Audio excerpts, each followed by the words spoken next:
Ja, und in São Paulo haben wir uns natürlich jetzt vorgenommen, dass wir natürlich als eingefleischte WM- und Fußballfans dann natürlich uns auch noch das Stadion anschauen. Also ja, und ich denke mal, das wird auch nochmal ein großes Highlight werden, weil vor allen Dingen die Fans dort von den Corinthians ist halt so, dass die halt sehr darauf hingefiebert haben, der Club an sich, dass die FIFA dort überhaupt stattfindet, und haben sich dann natürlich mehr als gefreut, dass natürlich dort auch ja, das erste Spiel stattfindet, dass dort vor allen Dingen dann dort auch die Begrüßung dann sein wird und dass halt auch danach noch 4 bis 5 weitere Spiele dort geplant sind, wie zum Beispiel dann das Halbfinale. Ja, und das wurde auch vor allen Dingen erneuert,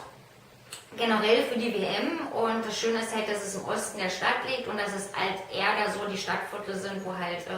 viele arbeitslos sind, und durch die Bauarbeiten an dem Stadion ist es dann so gewesen, dass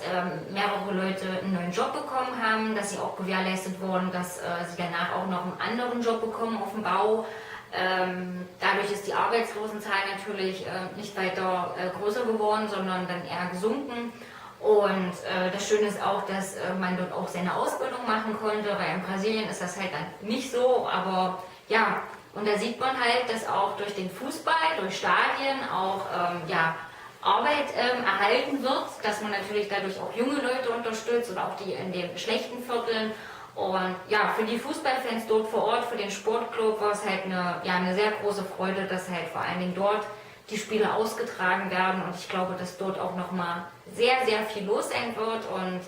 ja, ich bin sehr gespannt drauf.